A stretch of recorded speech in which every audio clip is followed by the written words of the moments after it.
세계 경제를 뒤에서 조종하는 비밀 집단이 정말 존재할까요?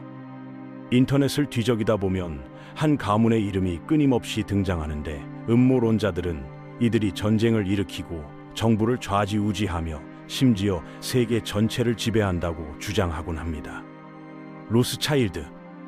이 이름 하나만으로도 수많은 도시 괴담이 탄생했는데 정말 놀라운 건 이 가문이 실제로 19세기 유럽에서 왕과 황제들에게 직접 돈을 빌려주며 상상을 초월하는 영향력을 행사했다는 역사적 사실입니다. 자, 그렇다면 지금부터 신비에 쌓인 이 금융왕조의 실제 역사와 어떻게 유대인 게토의 좁은 골목에서 시작해 유럽 최고의 부자 가문이 되었는지, 그리고 왜 오늘날엔 그 영광이 사라졌는지 그 흥미진진한 이야기를 들려드리겠습니다. 우리가 시간을 거슬러 올라가야 할 곳은 중세 유럽입니다. 10세기쯤 되면 유럽 대륙 대부분이 기독교 세력 아래에 놓이게 되면서 정치와 종교는 완전히 하나로 엮여 있었고 교회의 권위에 복종하지 않으면 사회에서 살아남기 힘든 시대였습니다. 기독교 신자가 아니라는 건 곧 사회에서 배제당한다는 의미였고, 이런 상황에서 가장 큰 고통을 받은 사람들이 바로 유대인이었는데, 돌아갈 조국도 없이 떠돌던 이들은 유럽 곳곳에 흩어져 정착하며 살아갈 방법을 찾아야만 했습니다. 특히 많은 유대인들이 신성 로마 제국 영토 안에 자리를 잡았는데, 오늘날의 독일 지역을 포함한 이 광대한 다민족 제국도 유대인들을 반기지 않았고, 여러 도시들은 그들을 특정 지역에만 강제로 거주하도록 제한하는 정책을 시행했습니다. 이것이 바로 우리가 지금 게토라고 부르는 격리구역의 시작이었는데, 프랑크푸르트도 예외가 아니어서 1462년부터 이 도시의 모든 유대인은 성벽 밖 좁은 골목 하나에만 살 수 있었고, 그곳을 벗어나는 것은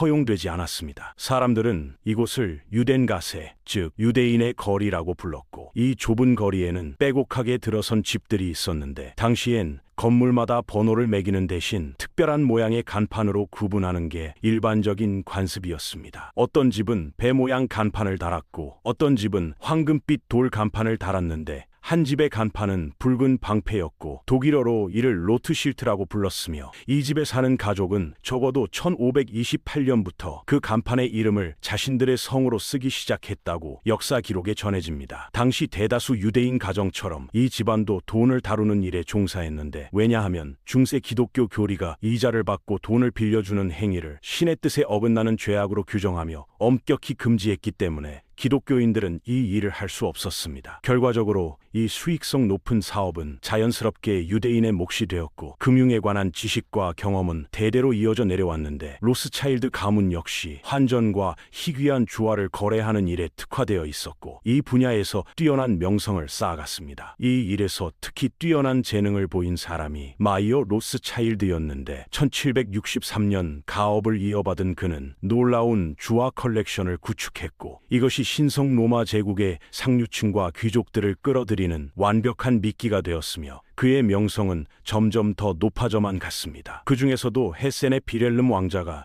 1769년 마이어를 만났을 때 단순히 주화 수집에만 관심을 가진 게 아니었고, 얼마 지나지 않아 왕자는 마이어의 금융 실력을 인정하며 자신의 모든 재정 업무를 그에게 전적으로 맡기기로 결정했습니다. 1785년 빌헬름 9세로 즉위한 뒤 그는 마이어를 궁정 유대인, 즉 호프 유대로 공식 임명했는데, 사실 중부 유럽에서 이런 관계는 그리 드문 일이 아니었고, 귀족들은 유대인에게 돈 관리를 맡기고 대신 보호와 자금 지원, 그리고 때로는 특별한 특권까지 제공하곤 했습니다. 마이어는 빌헬름의 영지에서 걷어들인 세금을 철저히 관리하고 그의 막대한 재산을 안전하게 보관해야 했는데, 문제는 1806년에 갑자기 찾아왔고, 나폴레옹의 대군이 헤센을 침략하면서 빌헬름은 급히 망명길에 올라야 했고, 그가 평생 모은 재산이 위험에 처하게 되었습니다. 놀랍게도 마이어는 이미 이런 상황을 미리 예상하고 대비하고 있었는데, 1798년 그는 5 아들 중 나단이라는 아들을 영국 런던으로 미리 보내 자신과 비슷한 환전 사업을 시작하게 했고, 이 발판 덕분에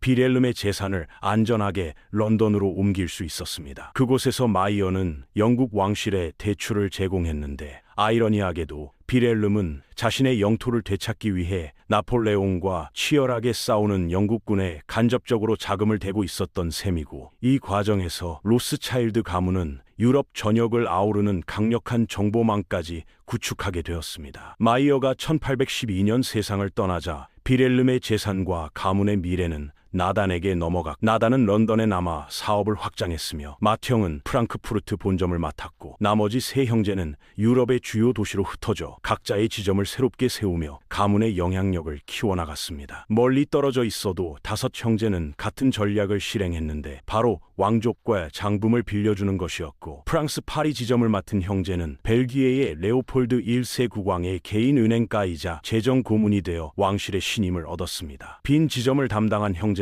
신성 로마 제국의 마지막 황제 프란츠 2세에게 거액을 대출했고, 1818년 황제는 다섯 형제 모두에게 남작 자귀를 하사했으며, 드디어 유대인 게토 출신이었던 로스차일드 가문은 명실상부한 유럽 귀족의 대열에 합류하게 되는 역사적 순간을 맞이했습니다. 이후 수십 년간 유럽 어디선가 정권이 무너지고 새로운 체제가 들어설 때마다 새 정부에 가장 먼저 돈을 빌려주고 지원한 건 항상 로스차일드 가문이었는데, 1830년 프랑스 대혁명이 일어났을 때도, 신성 로마 제국이 완전히 해체될 때도 예외 없이 마찬가지였습니다. 대출 사업의 수익은 상상을 초월하는 수준이었는데, 파리 지점만 놓고 봐도 1820년 약 540만 달러였던 규모가 단 30년 만인 1850년에는 무려 5억 4천만 달러를 넘어섰고, 이는 당시 일부 국가들의 연간 국가 예산 전체보다도 훨씬 많은 엄청난 금액이었습니다. 쉽게 말해 당시 로스차일드 가문의 다섯 지점은 오늘날의 국제통화기금 IMF이 하는 역할을 했던 것인데, 주요 화폐의 가치와 안정성을 유지하고 각국 정부에 필요한 자금을 대출하면서 동시에 막대한 이윤을 남기는 비즈니스 모델을 완성시켰습니다. 당연히 19세기 내내 다섯 지점은 정부 대출만 한 게 아니었고, 1868년 프랑스의 최고급 와인 농장 중 하나를 손에 넣었는데, 이것이 지금도 세계적으로 유명한 샤토 무통 로스차일드이고, 오늘날까지도 최상급 와인을 생산하며 엄청난 수익을 올리고 있습니다. 1875년에는 심각한 재정난에 시달리던 이집트 정부로부터 전략적 요충지인 수에즈 운하의 지분 일부를 헐값에 매입했고, 1883년에는 9세기 최초의 대규모 유전 개발 프로젝트에 과감하게 투자했는데, 이건 미국의 록펠러가 독점하던 석유 시장에 정면으로 도전하는 대담한 움직임이었습니다. 여기에 더해 남아프리카의 다이아몬드 독점 기업 드비어스의 최대 주주가 되었고, 세계적인 광산 회사 리오틴토에도 큰 지분을 확보했으며, 철도와 광업과 에너지와 고급 와인과 보석 등 당시 수익성이 높은 거의 모든 산업에 손을 뻗치면서 로스차일드 가문의 영향력은 계속해서 커져만 갔습니다. 문제는 20세기에 들어서면서부터 새로운 세대들의 경영 판단과 투자 선택이 점점 잘못되기 시작했다는 점인데, 1900년 나폴리 지점은 마지막 남성 후계자가 자식 없이 갑자기 사망하면서 완전히 문을 닫게 되었고, 그가 남긴 재산은 모두 파리 지점 쪽으로 흡수되어 넘어갔습니다. 독일 지점에서는 다소 희극적인 일이 벌어졌는데, 2명의 로스차일드 후계자에게서 딸이 11명이나 태어났지만 정작 가업을 이을 아들은 단 1명도 없었고, 재산이 결혼을 통해 여러 갈래로 분산되면서 독일 지점의 막강했던 힘과 영향력은 급속도로 약해지고 말았습니다. 오스트리아 빈 지점은 비교적 순조롭게 운영되고 있었지만, 히틀러와 나치가 등장하면서 모든 상황이 완전히 뒤바뀌었는데, 1938년 나치 독일이 오스트리아를 강제로 병합하자 로스차일드 가문은 은행 사업을 실제 가치의 극히 일부만 받고 헐값에 팔 수밖에 없는 처지가 되었습니다. 대부분의 가족 구성원들은 현금으로 바꿀 수 있는 자산만 급히 챙겨 외국으로 탈출하는 데 성공했지만, 한 명은 국경을 넘다가 나치에게 붙잡혔는데, 당시로선 역사상 최고 금액이었던 무려 2100만 달러라는 천문학적인 몸값을 내고서야 겨우 풀려날 수 있었습니다. 이 엄청난 몸값을 지불한 탓에 오스트리아 로스차일드 가문은 사실상 완전히 파산하고 말았고, 나치는 그들이 수백 년간 모아온 저택과 사업체와 값비싼 미술품 컬렉션을 남김없이 모두 압류하고 빼앗아갔으며, 일부는 히틀러의 개인 소장품이 되기도 했습니다. 몇 년 뒤 파리 지점도 나치 점령 하에서 똑같은 비극을 겪었는데 그들이 수세대에 걸쳐 정성스럽게 모은 예술품 컬렉션이 너무나 훌륭하고 가치가 높아서 히틀러와 헤르만 괴링이 직접 저택을 방문해 둘러보고 자신들이 마음에 드는 작품들을 골라서 가져갔다고 합니다. 나치가 철저하게 남긴 꼼꼼한 약탈 기록 문서에 따르면 로스차일드 컬렉션에서 총 5,003점의 귀중한 물품을 압수했는데 전쟁이 끝난 후에도 그 대부분은 원래 주인에게 되돌려주지 못했고 프랑스 로스차일드 가문은 전쟁이 끝난 뒤 어느 정도 사업을 회복했지만 1981년 프랑스 사회주의 정부가 들어서면서 그들의 은행을 강제로 국유화해버렸습니다. 결국 20세기라는 격동의 시대를 재산을 온전히 지키며 무사히 넘긴 건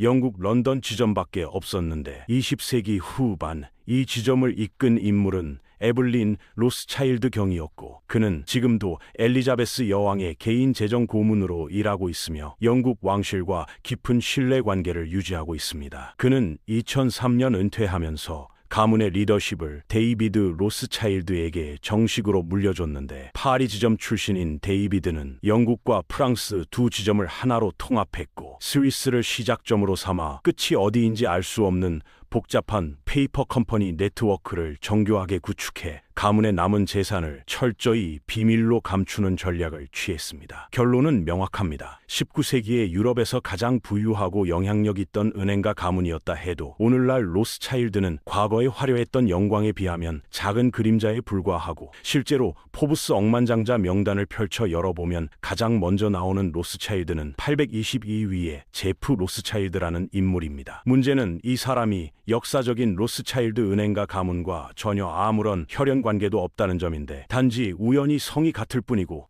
한국에서 김씨 성을 가진 두 사람이 완전히 남남일 수 있는 것과 똑같은 경우라고 보면 됩니다. 진짜 은행가 로스차일드 가문 사람이 처음 등장하는 순위는 한참 아래인 1284위인데 그의 재산조차 다른 사람들의 돈을 대신 관리해주는 자산운용회사에서 나온 것이고 결국 한때 유럽 대륙을 주무르며 엄청난 권력을 휘두르던 로스차일드 가문은 이제 세계부의 지도에서 거의 찾아보기 힘든 작은 점일 뿐이라는 사실이 명확히 드러났습니다. 사실 이건 전혀 놀랄 일도 아닌데 여러 통계 자료를 보면 부유한 집안의 무려 93%가 3대째 되는 손자 세대에 가면 재산을 모두 날린다고 하고 태어날 때부터 막대한 부를 물려받은 사람들이 돈의 진정한 가치를 이해하고 재정적으로 책임감 있게 행동하기란 생각보다 훨씬 어려운 일입니다. 할아버지가 피땀 흘려 벌어서 남긴 재산을 그냥 편하게 쓰기만 하면 되는데 굳이 힘들게 투자 공부를 하고 재산을 불리는 방법을 배울 이유가 있을까요? 더 흥미로운 사실은 로스차일드 가문이 한때 유럽 대륙 전체의 운명을 좌우할 만큼 막강하고 강력했다는